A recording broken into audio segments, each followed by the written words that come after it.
Hey, happy day. Today's story is, Did I Ever Tell You How Lucky You Are?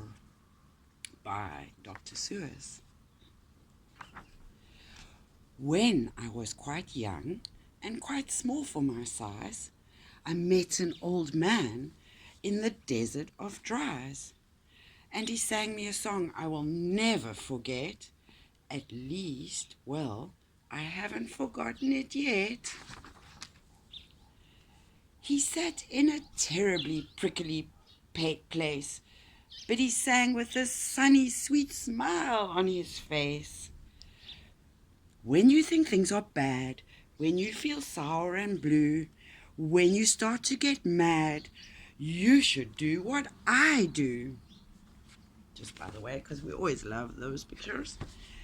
Just tell yourself, ducky, you're really quite lucky. Some people are much more, oh, ever so much more, oh, much more unlucky than you. Be glad you don't work on the Bunglebung Bridge that they're building across Booba Bay at Bum Ridge. It's a troublesome world. All the people who are in it are troubled with troubles almost every minute.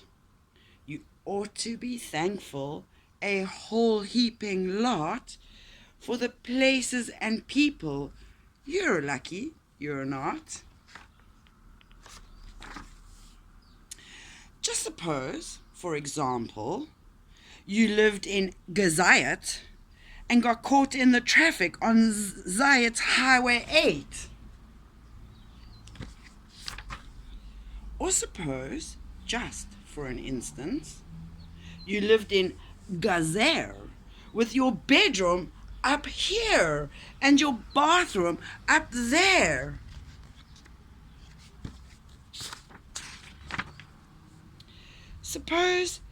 Just suppose, you were poor Herbie Hart, who has taken his thrombambulator apart. He never will get it together, I'm sure. He never will know if the glick or the goor fits in the scrux or the snucks or the snore. Yes, ducky, you're quite lucky you're not Herbie Hart, who has taken his thrombambulator apart. Think they work you too hard? Think of poor Ali Sard. He has to mow grass in his uncle's backyard, and it's quick growing grass, and it grows as he mows it. The faster he mows it, the faster he grows it. And all that his stingy old uncle will pay for his shoving that mower around in that hay is the piffulous pay of 2 doeklas a day. And Ali can't live on such piffulous pay. So he has to paint flagpoles on Sundays in Grooves. How lucky you are you don't live in his shoes. And poor Mr. Bix, every morning at 6, poor Mr. Bix has his boyfriend to fix. It doesn't seem fair, it doesn't seem right, but his boyfriend just seems to go slump every night. It slumps in a heap, sadly needing repair. Bix figures it's due to the local night air. It takes him all day to unslump it, and then the night air comes back and it slumps once again. So don't you feel blue. Don't get down in the dumps. You're lucky you don't have boyfriends that slumps. And while we're at it, consider the schlots, the crumplehorn, web-footed, green-bearded schlots, whose tail is entailed with unsolvable knots. If he isn't muchly more worse off than you, I'll eat my umbrella, that's just what I'll do. And you're lucky indeed You don't ride on a camel. To ride on a camel, you sit on a whammel. A whammel, you know, is a sort of a saddle held on by a button that's known as a faddle. And boy, if your old whammel faddle gets loose, I'm telling you, ducky, you're gone like a goose. And poor Mr. Potter, T-crosser I dotter, he has to cross T's, he has to dot I's, and an I and T factory out in Van Nuys. I like that, an IT factory. How visionary of Mr. Seuss. Oh, the jobs people work at out west near Hutch. There's a Hutch watcher, bee watcher. His job is to watch. Is to keep both his eyes on the lazy town bee.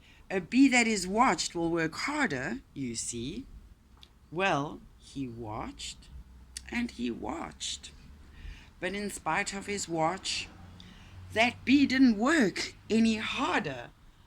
Not much. Well, if you don't keep me busy, I've got time to waste and read your stories. So then somebody said, our old bee watching man just isn't bee watching as hard as he can. He ought to be watched by another watcher. The thing that we need is a bee watcher. Well, the bee watcher watched the bee watcher. He didn't watch well, so another watcher had to come as a watcher. And today all the watchers who live in watch are watching on watching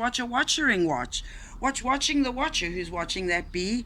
You're not a watcher. You're lucky, you see.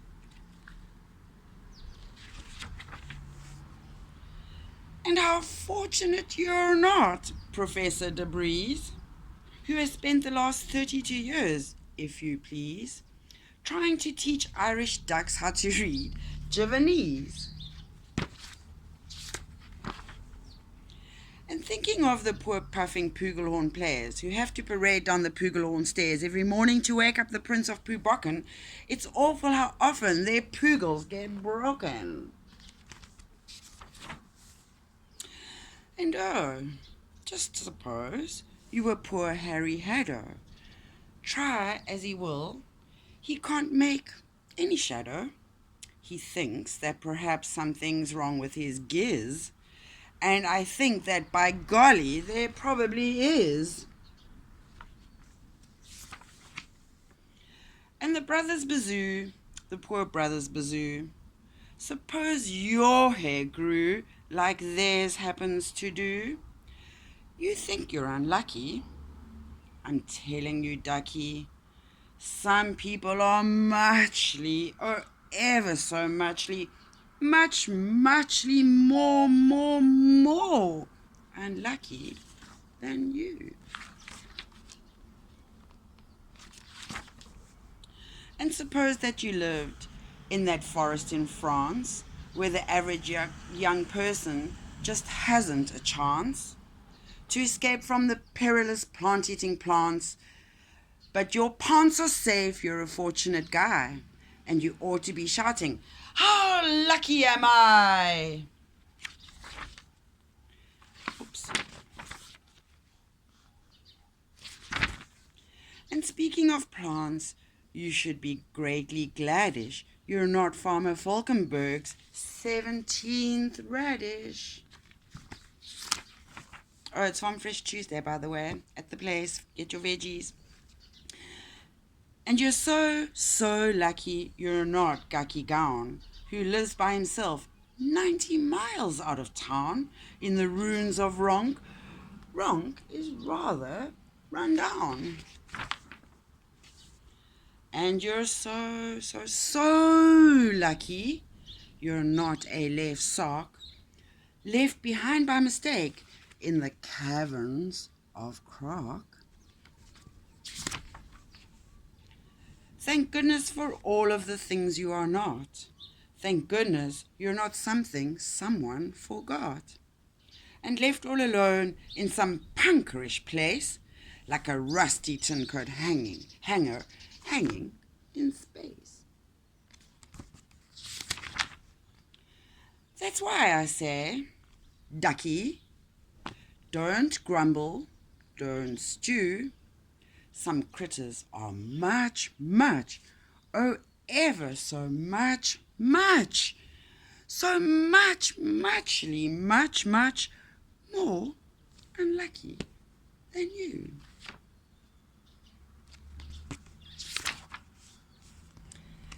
And that is our daily reading, a little reminder how lucky we are, and we should be thankful for our many blessings.